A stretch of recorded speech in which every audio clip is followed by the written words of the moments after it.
to all gathered here.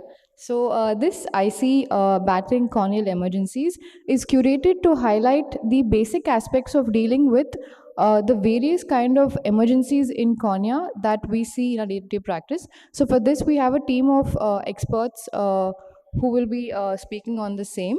So today I'll be starting on a stitch in time, corneal tear repair. So we all know that ocular injury is classified as closed globe and open globe. In open globe, we have two types, penetrating and perforating. So what is the difference? Penetrating is when you have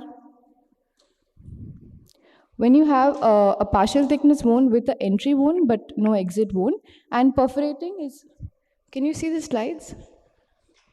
Yeah. Yeah, so in perforating, you have a full thickness wound with an entry and an exit wound. So here you have more chances of having an intraocular foreign body, infection, etc. And this requires immediate intervention.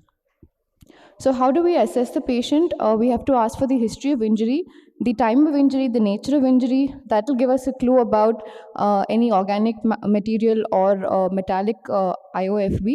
Documenting the visual acuity is very important. We have to check for the perception of light, assess the color vision, the pupil, and the extraocular movements. On slit lamp, we have to assess the extent of the corneal tear, the site, the size, involvement of limbus, and sclera. Presence of iris prolapse, ruptured lens capsule, any loose cortex in the AC, subluxated lens, or cataractus lens has to be assessed. Presence of hypopyon can give us a sign as an indication of endophthalmitis, and we have to look for a presence of an intraocular foreign body. So fluorescein staining is again crucial. You might have just a simple epithelial defect, or we might have a SUTURES positive, as we can see here, where your fluorescein gets diluted by the oozing aqueous. If your SUTURES is negative, do a forced SUTURES test by applying gentle pressure at the limbus over the eyelid and look for a small leak. If you have an obvious laceration with an iris prolapse, there is no indication to stain, as it won't give you any additional information. So immediate care, it's preferable to admit the patient, check for the fasting status, give a booster dose of injection tetanus toxoid, start a broad spectrum IV antibiotic, oral analgesia. It's preferable to patch the eye using an eye shield, and we have to avoid applying any eye drops or ointments in an open globe.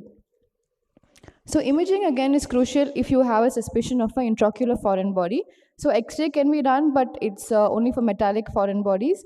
CT orbit is ideal. We can ask for sagittal and coronal sections with thin slices, although this can miss plastic or wood intraocular foreign bodies. MRI might not be suitable for metallic objects, as the magnetic force can dislodge the object. A B-scan ultrasound also preferable to avoid when you have an open globe to avoid undue pressure. An anterior segment OCT can give you an idea of the depth of the laceration, but for IOFB, only something in the anterior chamber can be visualized because of the poor penetration.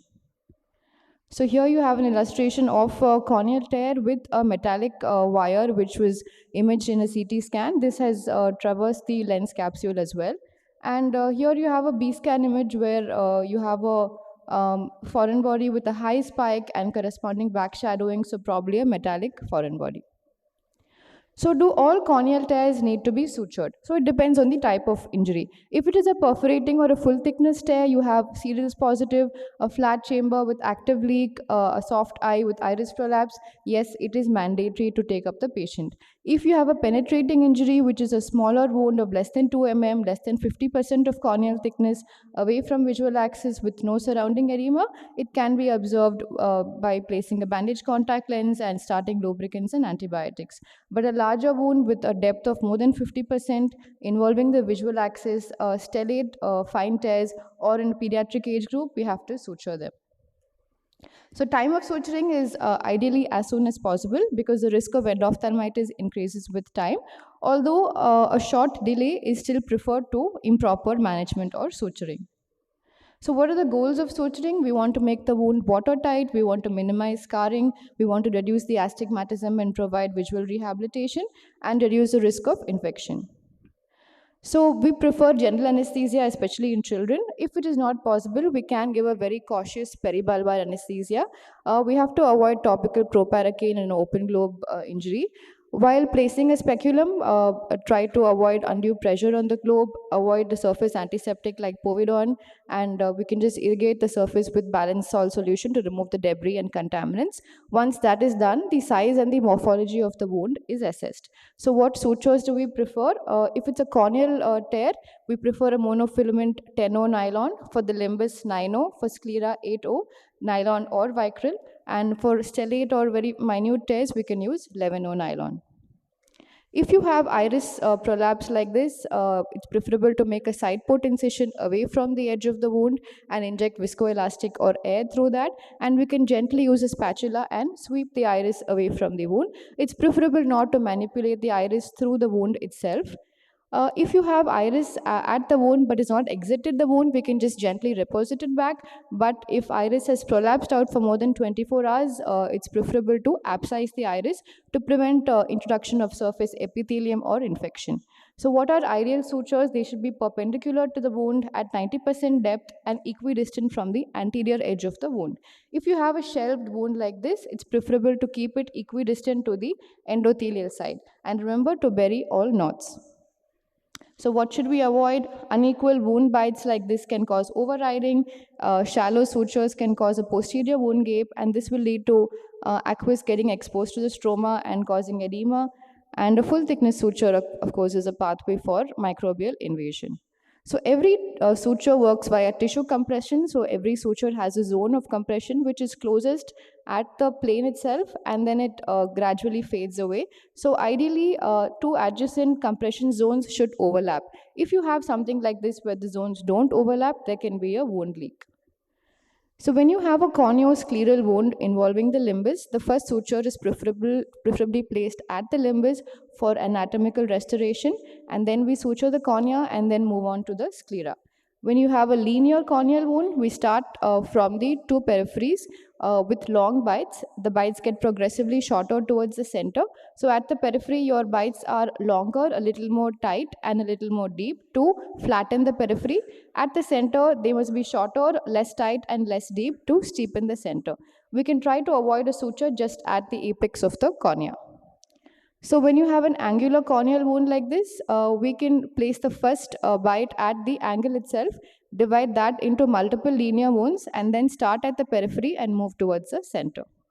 When you have stellate tears, these are a bit difficult to manage, so a purse string suture can be applied. For this, we can use 11O nylon, and once your suturing is complete, we can check for wound leak by using a Seedles test or check with air or saline. So wound gaping, of course, can occur when your compression zones don't overlap. So that can be removed by placing an additional suture, tightening the existing suture, or taking sutures with longer bites. We can also place a drop of cyanoacrylate glue or a bandage contact lens along with that. But this we try to avoid when it's at the visual axis because they tend to invite scarring. So management of lens, if you have a ruptured lens capsule, your options are suture the primary wound, and then you can either defer the lensectomy, you can do a lensectomy and leave the eye aphakic, or you can remove the cataract and place an IOL. But this is of course avoided when you have a suspicion of infection. So this will again depend on the surgeon's expertise, but ideally we don't want to leave loose fluffy cortical matter in the anterior chamber. At the same time, we want to preserve the posterior capsule as much as possible. So post-operatively, we start the patient on antimicrobials, we start topical steroids, and for IOP control. So medical legal considerations, again, is very important. We have to clearly explain the visual prognosis, the need for multiple procedures in future, and it's preferable to always have your pre and post-treatment photos documented. Suture removal for adults is done between 3 and 6 months, and for children, it's much earlier, 1 to 2 months. While removing sutures, we try to cut the suture away from the knot and remove it like this. In that way, the knot doesn't traverse through the stroma. So once your sutures are removed for visual rehabilitation, we can either provide spectacles or contact lenses and RGP. If it's a superficial scar, we can remove it by PTK. If it's a much denser scar, we can either do a lamellar or penetrating keratoplasty or an optical iridectomy. And of course, we have to manage the cataract. Thank you. So our next speaker, I invite Dr. Devyani Gadre to talk about microbial keratitis.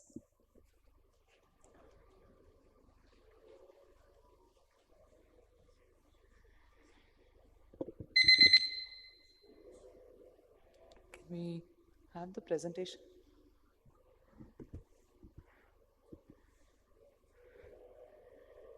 Okay.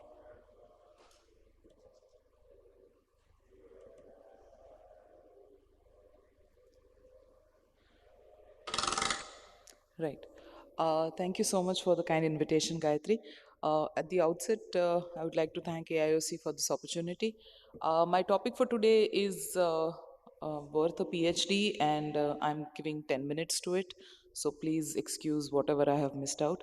The topic is bug versus drug overview of microbial keratitis. We will be approaching microbial keratitis in a more practical fashion, and these are the few points I'll be covering. So when a patient of microbial keratitis comes to my clinic, this is a rough sort of a thought process that goes through my mind. Whether the patient is on treatment, if the patient is on treatment, do you feel that the patient is responding to treatment? This could be a mixture of from the history, from the look of the infiltrate, etc. If you feel the patient is improving, probably rationalize the medication he or she is using, counsel the patient, and follow up. If the patient is not on treatment or is not responding to treatment, then corneal scraping needs to be done at that point in time. If the patient has an infiltrate which is long standing, not responding to treatment, is on a cocktail of medications, then probably you would want to give a drug holiday as well before doing a corneal scraping. The corneal scraping may most likely show fungal keratitis for the region I come from, or in a rare case, a bacterial keratitis. And you start appropriate therapy. You see the response for treatment. Sometimes it worsens and it may require a therapeutic keratoplasty. But is this comprehensive enough? Because I've realized over a period of time that this is a big, it's like a sieve. A lot of nuance is lost in this algorithm, and I would today like to focus on the nuances of microbial keratitis management. So, a little bit of an overview of fungal keratitis. We all know that trauma with vegetative matter, especially in a agrarian population like ours, is very common. Uncontrolled diabetes is sometimes missed because of it. When things are routine, they get missed. It has to be a part of your protocol so that you remember to use that question. Chronic dry eyes or any local or systemic immunosuppression, chronic steroid use, that can also cause fungal keratitis. Treatment, of course, we have the three pillars of fungal keratitis management: natamycin, voriconazole, amphotericin B. Uh, Oral ketoconazole and voriconazole will require LFT monitoring, and voriconazole and amphotericin B require reconstitution with cold chain management, needs to be taken care of. So this is a small example of how sometimes in routine things get missed. It's a small infiltrate, it's not something alarming. This patient had undergone iron foreign body removal elsewhere, and all of us have removed scores of iron foreign bodies. How many of them end up with an infection like this with DM folds and an infiltrate? And I mean, it's quite rare, right? When we check the diabetic status of this patient, it was 280 mg per DL RBS. So, a small infiltrate where it is not expected is probably the first clue to look for other reasons for this infiltration. Bacterial keratitis in my part of the world is a little rare because contact lens use is a little rare. But in contact lens related keratitis, we see very typical coin shaped infiltrates, a little central to paracentral. They respond usually well to broad spectrum antibiotics if we are lucky. Mixed infections are seen often. Gram-negative keratitis tends to be more common in eyes with ocular comorbidities like chronic ocular surface disease, severe dry eye, or any other long-standing treatment like glaucoma. Pseudomonas keratitis is more likely if there are rapid corneal melts. The eye is melting in front of your eyes. Definitely will need a culture sensitivity backup and early therapeutic keratoplasty. But the bug is key, right? If you don't know what you're treating, your treatment will most likely be an arrow in the dark. So, this is one of the cases that we have handled. It's a 40-year-old woman, history of pain, irritation since 2 months on broad spectrum antibiotics, antifungals, cocktail therapy is going on. On evaluation, there's a scanty infiltrate. There is nearly no stromal involvement. There is no hypopion, but there is intense pain. Something that has been on the eye for 2 months, you would expect that by now it would have eaten up the cornea. But it hasn't, right? Why? So we started her on therapeutic dose of antimicrobials. The pain went off first, and she overall healed quickly. So what was it that we did, and what helped? So it was a nocardia keratitis. It was not a very classical wheel wreath-like presentation, but then pain, intense pain, which is not commensurate with the amount of infiltrate, the lack of stromal invasion despite it being a long-standing infiltrate, all these things point towards a unusual microbe, and therefore has to be thought of in terms of nocardia, acanthamoeba, etc. It healed well with amikacin eye drops, and it usually responds beautifully. Exposure to soil is again common with both nocardia and fungal keratitis. So the clinical presentation and how your infiltrate appears is also something that needs to be taken into account while looking at the diagnosis. Here's another case of scanty infiltrates. So these two had intense pain. Is it the same thing? There was an additional finding here. We compare and contrast these cases. There is radial perineuritis in the second case, which is the clincher here, and which turned out to be acanthamoeba. So scanty infiltrates always need to ring a bell in your mind that probably not a usual fungal or a bacterial keratitis. There are other unusual infiltrates which need to be taken care of. Adjunct procedures like ocular surface staining in something like this, where the patient was sent is for an opinion of corneal transplant post cataract surgery. On staining the eye, we see that it's a geographic ulcer due to chronic steroid use. Or something like this, which is an epithelial lesion. Probably, if you don't look at it very closely, you might not be able to see it so beautifully. This is epithelial microsporidiosis. I realize that tissue adhesive bandage contact lens really helps. Basically, why do we use tissue adhesive? Because we want to prevent perforations, we want to get some time to deal with the infiltrate which has started responding, but there is an area of small perforation. You might even have to do some heroics on the slit lamp, like form the AC and with air, or etc. And you want to avoid taking the patient to the OT, you might want to do that, but that is helped by the tissue adhesive a lot. There is a certain amount of antibacterial activity that the tissue adhesive has, but that's something that is anecdotal. What do you do with large infiltrates? Now, these are all large infiltrates that we have seen and treated. This is the presentation versus what we ended up with. And what is common amongst all? These were all culture negative. They were all referred for a therapeutic keratoplasty, and they responded to antiviral treatment followed by topical steroids. But when you do something this risky, you have to remember that there has to be a culture negative report with you. You have to be sure, you should have scraped it, you should be sure of the microbiologist who has reported it, and then only start something where you are starting a steroid in a large infiltrate. Special situations like intracameral injections are very helpful at times. This was a case of ours which required a therapeutic keratoplasty. All was well till first 14 days, and then there was an early recurrence from the 10 o'clock region at the graft-host junction. This patient also will develop pain suddenly, and pain after therapeutic keratoplasty, even if you have not started steroids, is indicative of a recurrence. This is how we finally ended up with the patient after 5 intracameral injections of voriconazole. And so we go back to our microbial keratitis algorithm we started out with. But we also acknowledge that it was not complete. So where do we have the plugs that we can fill the holes with? So if your patient is responding to treatment and there is a small perforation, probably a TABCL with ACD formation helps. There are therapeutic keratoplasty should be supported by intracameral intravitreal injections at times. Corneal scraping when there is no organism seen on culture probably could be viral. Don't forget stromal necrotizing keratitis. Unusual organisms are something that need to be at the back of our mind while treating these patients. And I thank you for your kind patience. Thank you. Thank you, Dr. Devyani. Lovely presentation with beautiful illustrations. Next, I invite Dr. Ramya Ravindran to speak on management of chemical injuries.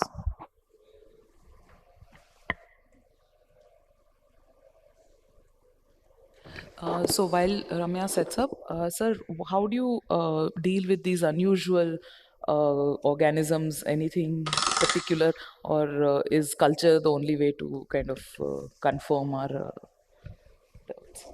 Nothing like culture, provided you have a good microbiology backup. I mean, outside an institute, that is a major problem which we face. Yeah. So, yes, that is a primary thing. Then, of course, clinical features. If some of them, you can have the typical textbook description you see and you know it. Otherwise, other than culture No and help. your intuition of Yeah. plays a major role here, especially patients who are coming to you on treatment for ulcer. Okay, Yeah. referred as The also clinical mentioned. picture becomes very murky once the patient is already on treatment. Yeah. Thanks.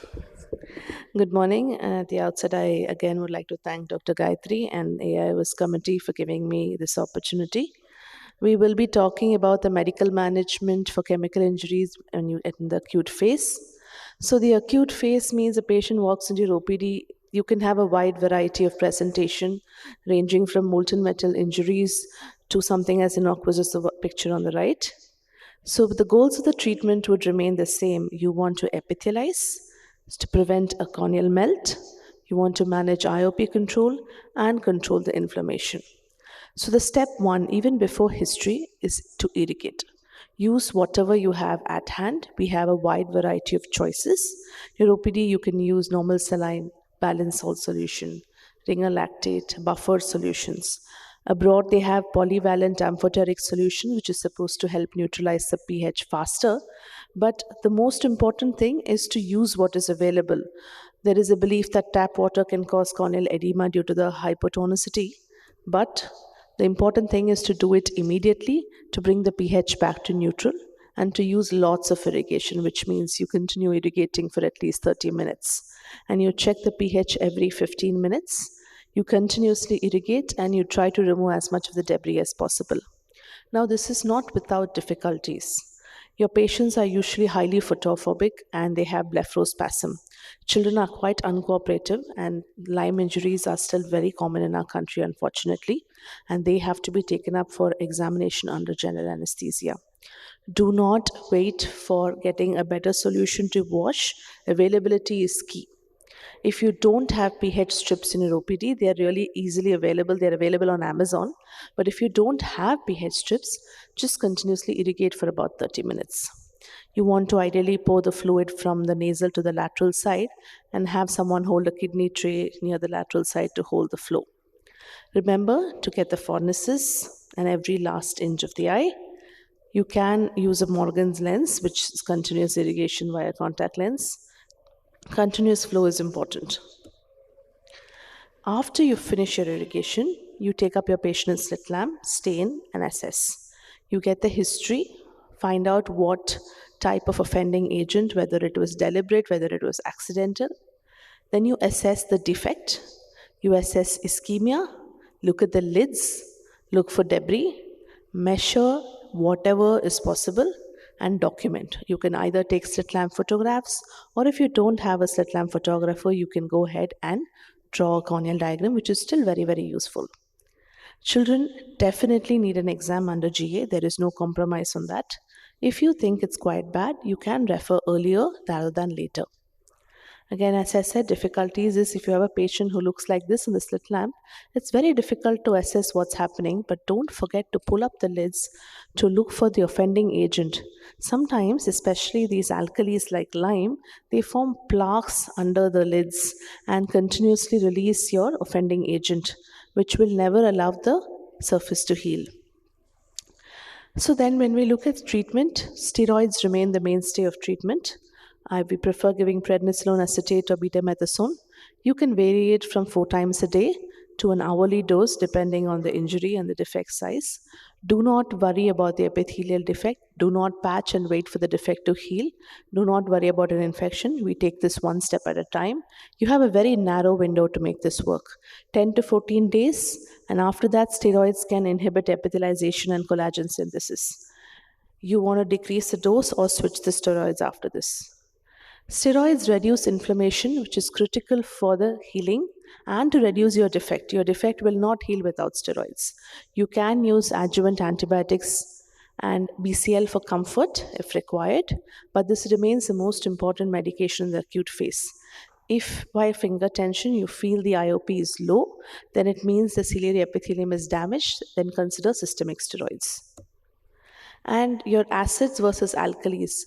Both can cause severe injury to the eye, but alkalis are worse because they can saponify the cell membranes and penetrate deeper. So it is important to know the offending agent. For children, as I said, exam under GA remains critical, and there is a reason why. This video from my friend Dr. Devyani shows that when you take up the child for examination under general anesthesia, you can see these lime plaques sitting in the phonesis which need to be removed. And as you can see, they don't come very easily, and they wouldn't have come with irrigation. And it doesn't matter how many AMTs you put on top of these plaques, they would have just not allowed healing. So the critical thing is to do what is required and not what is easy. So you can see there is so much of lime underneath, and they will not be easily removed. So in this situation, a chelation will help much better to remove the lime. But meticulously remove every last bit of the plaque, because they keep releasing the chemical into the eye, and that will prevent it from healing. Early management, whatever you do in the early phase, will work long term much more than hassles later on. Then coming to the other treatments, we give oral doxycycline because tetracyclines inhibit matrix metalloprotease, which degrades the collagen. But how they do it has been proved only in animal models, because there's supposed to be a suppression of alpha-1 antitrypsin degradation and scavenging reactive oxygen species. But since this is all only in animal models, we give it to be helpful, but we don't really know how it works. But it's important to avoid its use in children. Again, topical ascorbate is supposed to help with repair of tissues and reduces ulceration. This is experimental in animal models because we saw decreased levels of ascorbate in the aqueous humor led to decreased collagen synthesis. You can give 10% topical ascorbate every 2 hours. But again, remember that this needs compounding. This is expensive and it's not easily available. So benefits, since they are touted only in experimental models, we prefer oral vitamin C 1 gram twice daily as an easier alternative. Important thing that many of us sometimes forget is management of IOP. It's very, very common to see elevation of IOP. Patients usually needs anti-glaucoma medication. Unless there's a hypotony, then you have to consider adding oral steroids. Inflammation causes raised IOP, so you have to carefully monitor these cases. And it's easiest to use finger tension to check these patients. Supportive care can include bandage contact lens, antibiotics, preservative-free artificial tears, and cycloplegics to elevate your pain. And remember, if the lid doesn't close very well, consider a tarsorrhaphy. Other treatments are biologics, which are like platelet-rich plasma, umbilical cord serum, and 20% autologous serum, all of which are expensive, not easily available, and needs cold chain maintenance, which is very difficult in our country. So going to an algorithm as to what you do when you have a patient who presents to your OPD with a chemical burn. You start irrigation, 30 minutes, check the pH. Is it normal? If it is, then document your defect, your ischemia with diagrams, size, clock hours, and location. If not, check for debris and go back to irrigation. Once the pH is neutralized and you have assessed the situation, if there is no ischemia, there is no white areas with a small or no defect, you can start 4 times a day topical steroids, artificial tears, and antibiotic eye drops or ointment. If it's a large defect, you have to use an hourly steroid with vitamin C 1 gram twice daily, bandage contact lens, tablet doxy 100 milligrams once a day, anti-glaucoma medications as required, antibiotics, and cycloplegics.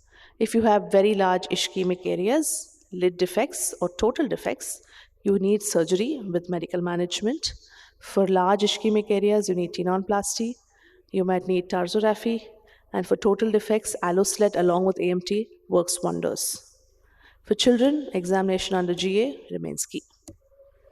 This is the EPICS, which is available freely online, devised by Shankar Netralaya Ocular Surface Group, Dr. Geeta Iyer, Dr. Bhaskar Srinivasan, and Dr. Shweta Agarwal.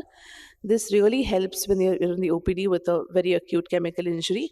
This is available online. So what it does is, apart from the DUAS classification that we already know, it adds a little bit more, including when talk about epithelial defect, it talks about limbal, conjunctival, corneal, and tarsal. It also talks about pressure, ischemia, and exposure, which is the key in determining your prognosis. Once you evaluate all of this and you fill in the form, it gives you a prognosis. Again, how Dr. Dua improved on the Roper Hall classification, this improves slightly bit on what we already have by giving us a better idea of the prognosis. Because if you have a patient with high IOP or complete ischemia or exposure, your healing is not going to be the same as a patient without all this, despite having the same classification chemical injury. So I urge everybody to use this PDF whenever they have a chemical injury patient, because it allows you to grade and treat all the I's and the E's. These are my references. Thank you for the patient hearing so early in the morning.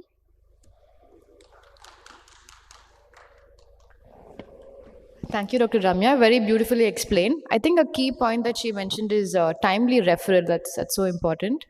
So next I invite Dr. Anand Parthasarathy to talk on deciphering the decimates. Thank you, Gayatri, for inviting me to be here. And I just want to tell this IC was discussed over 5 minutes in the airport, and then we decided to submit it. All right, this is one of my cases wherein we did a DALC in the big bubble technique, and intra-op we were able to bear the decimates, and post-op the sutures were in place. Now, post-op I realized there was an area of edema. Since the vision was very good, we decided to just leave it and observe. And the video of the OCT shows that that area of detachment which was there is not very much, it's not extending, it is continuous. So we decided to just observe. So the corollary is that the amount of decimates makes a difference. This patient was a 12-year-old with a sudden drop of vision, acute HYDROPS as you can make out, and on the OCT you could make out very, very significant edema, discontinuity of the decimates, large fluid clefts across the whole cornea, and this required a slightly different management. Now, the pearls for DMD management include the time, whether it's intra-op, whether the patient is presented early within the first 3 weeks or late, more than a month. The extent of the DMD is important because peripheral DMD, small DMDs, the shape of the DMD makes a difference. And if the visual axis is involved, then you would probably intervene early. ASOCT is of course preferable if you have that, in addition to a good slit lamp examination. Probably important to just mark it on your case sheet because this is important in OT because sometimes you flip and you got an inverted view intraoperatively. This is a nomogram which I borrowed where you have basically two options, conservative and surgical. Conservative, basically hypertonic saline, not very effective. Steroids probably a better idea. Surgical in terms of use of desmetopexy, which I'll elaborate more on, where you can use air, you can use 4% C3F8 or 20% SF6 for tamponade. You can do suture fixation with full thickness sutures. You can do a desmetotomy where if there is significant scarring and there is a lot of folds on the desmites, and of course in very severe cases where nothing can be done, you're probably looking at a keratoplasty. A short video just to demonstrate the shape, and this is a video by Dr. Megur, where you can see on the side port there is a fluttering desmites, which is it's a very triangular with a very shallow apex. So these DMDs don't really require much to be done. Most of the time you can leave it. There would be an endothelial sliding. Of course, you got to make sure you do not extend. The reason I tell you is marking is preoperatively, it's important if you're taking this patient up for treatment. This one other point from Vikas, which is basically in terms of pre-op examination, where you need to do a good pre-operative examination, and there are some small intraoperative hacks and post-op management which is elaborated. Basically, if it's a very large detachment which is extending limbus to limbus, which is present on the OCT, you're probably looking at a surgical intervention wherein you would need to take the patient back to OT. Epithelial debridement is a good idea, basically for better visualization.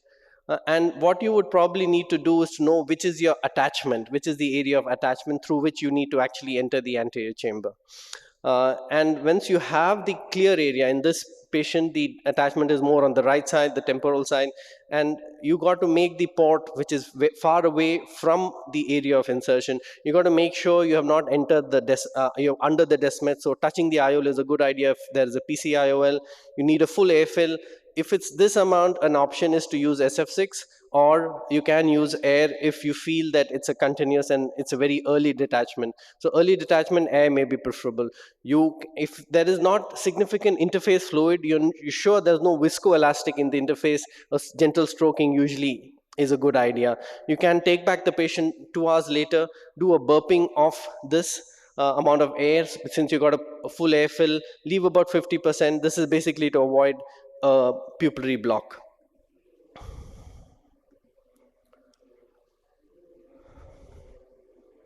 Now, when you have large onset detachments, larger detachments with late presentation, you can do something called venting. And this is important because this releases the amount of fluid in the interface. You can use SF6 or air, and of course, the post-op management is quite similar.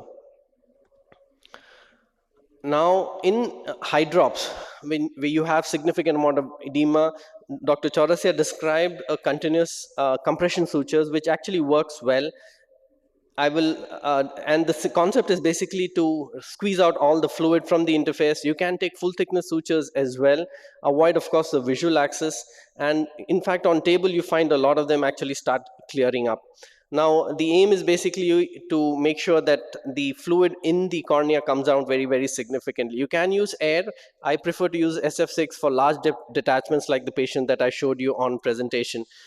If you've got full thickness perforations and if you have actually relaxed the cone, a good idea would be to actually use glue. Now, immediate post-op, and this is 2 hours post-op for the patient which I actually did this procedure, you can make out that the amount of fluid has come down very, very significantly. The fluid caps have come down almost to probably about 50 to 60%. And if you maintain the position, and this is the next day post-op, you can make out very, very, very good clearing of the cornea. The the cornea actually looks quite well. Only central edema where there is very significant breaks in the desmets, and this usually takes roughly about 4 weeks to 5 weeks to actually clear up. And if the central visual axis is clear, these patients actually do well with the scleral contact lens. So that would be my preferred procedure. If the visual axis is not very good, then you're probably looking at a keratoplasty. This is just to show the first day post-op of the OCT. You can make out there is absolutely no desmet detachment now. The stroma has actually become very, very compressed, and patient's vision also tends to be quite good. Just to reconfirm the take-home pearls, you need to have a good preoperative assessment. You need to look at etiology. Remember that surgical and non-surgical etiologies are different. Per-operative planning, especially with respect to the site of the incision to insert your desmetopexy cannula, is important. Post-op management, like management of the positioning, is important, usually 2 to 3 hours to make sure that the tamponade is effective. Remember that a lot of them, especially for delayed procedures, may require a secondary procedure or with repeat injections. So if you really want to break it down, it may be a good idea to try with air first and then think about SF6. Thank you so much. Thank you, sir, for the excellent presentation.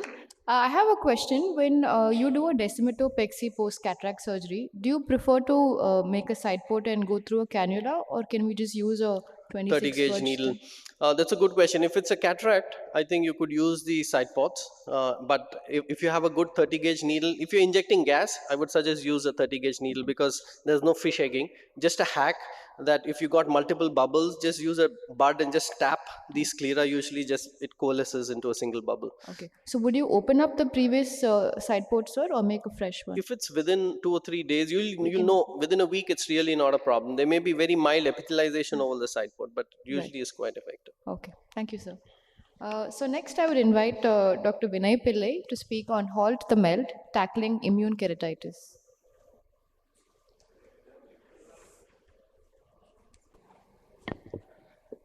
Good morning, everyone. So, yeah, a brief classification of keratitis. As the name stands, it means inflammation. Can be, because of local or systemic causes, infectious and non-infectious. So generally, when we talk about immune keratitis, there is a belief that it has always peripheral keratitis. May not be so. Even the converse is not true. Peripheral keratitis are not always immune. So we should keep that in mind when you see a keratitis. So what is important here, we have to understand the normal eye. The limbus is the one that separates the cornea from the sclera, and there is a distinct anatomical and probably physiological features of the limbus that predispose this as the area of immune or other diseases because of fact features like blood vessels, antigen presenting cells in the limbus and the peripheral cornea, which makes it an ideal place for all the immune reactions. Now, pathophysiology, there is a specific loss of, supposed to be immune tolerance towards the corneal tissues and antigen, and damage is potentiated and perpetuated by non-specific mediators of immune defense. So, the antigens from the cornea gets processed at immune processing centers, and the effectors migrate to the cornea, resulting in all the, the bad effects. In staph marginal keratitis, probably it is the antigen which gets processed at the regional processing center and then migrate back. Murans, you have some systemic issue or some systemic antigens or triggers that that kind of causes the effect on the cornea. While in autoimmune disease, it's all the systems that affects. So in any case of keratitis, as as has been explained, let's start with the history, proper evaluation. We may or have to rule out infection here, and then whenever necessary, we may have to get an internist help. So history-wise, look at the take the complete history. It is not just the ocular history which we are bothered here. All systems have to be asked for in detail and then looked for too. But the importance of identifying an immune keratitis is that this might be the first presenting sign of a potentially lethal systemic autoimmune disease. So that is what is very important here. So clinically, there might be some features that help you to differentiate immune keratitis from an infective keratitis, but then this is not always true. In patients with contact lens and trauma, it is more likely to be infective rather than immune. Then symptoms are supposedly minimal, discharge practically not there in immune, lid hygiene can be poor in immune keratitis. History of multiple episodes point towards a immune etiology. Location, again, peripheral, more in favor of immune, but it is not always so. Morphology, all these things, if it is ulcerated, more likely to be infection. But yeah, again, we have all sorts of crossover presentation. So what is important here is when there is even an iota of doubt, always rule of microbiology, do a corneal scraping, proper microbiology workup is required. And then you think about the systemic alternatives. Generally, I generally don't do any of these. I then send them to, if I suspect an immune, mediated, I send it across to my rheumatology colleague, who does all the investigations if required systemic. Treatment, you have to think about the local treatment and the systemic therapy. Locally, think about infection, inflammation, other local factors, and tectonic support wherever required. Systemically, you have to control the inflammation, the collagenolisis has to be controlled, diagnose and treat the underlying disease. If required, may have to go to immunosuppression also. If there is infection, I have to treat it with antibiotics and or whatever antimicrobials is required. If there is no infection, probably if there is a ulceration, you may have to give a prophylaxis antibiotics and then control the inflammation.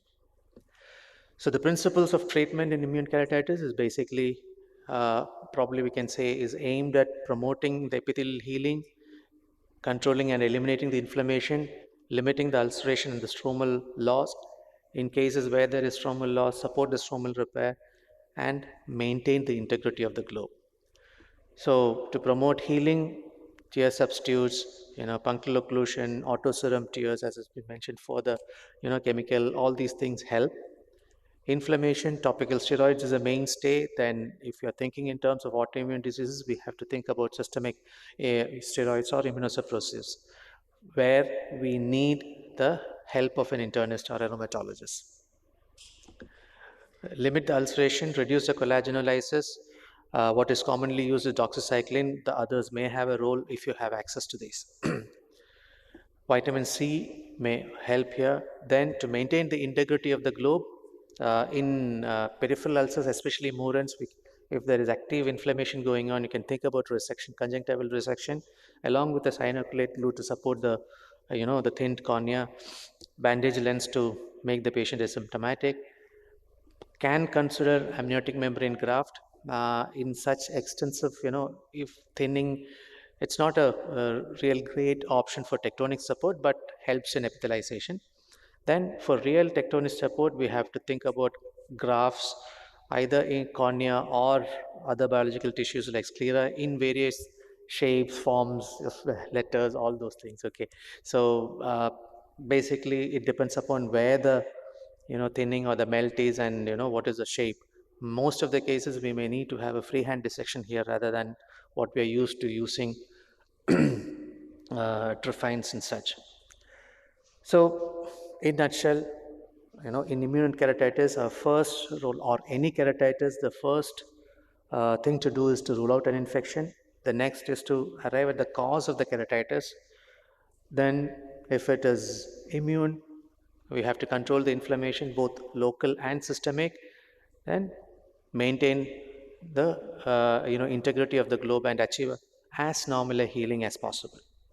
Thank you. Thank you, sir, for the lovely talk. So we have a few minutes for questions. Anybody wants to ask?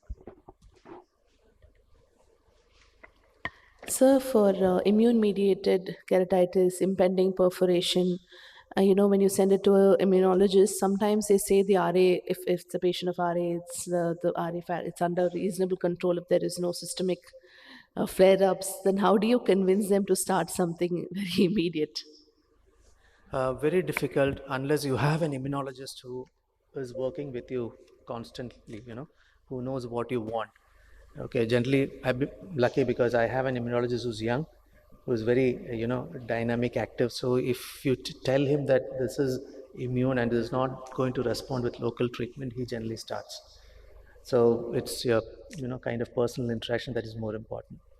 So what do you want them, ideally, what would they start when it's an impending perforation, something very immediate apart from steroids? Generally depend on the condition, but then it depends on how bad the situation is. Most of them, at least the immunologists which I work prefer with this MMF first as a first line of treatment in most of the cases. But severe cases, impending perforation, even going directly to biologicals before doing anything else, starting in steroids and then going to biologicals, he does that. Yes. Thank you, sir.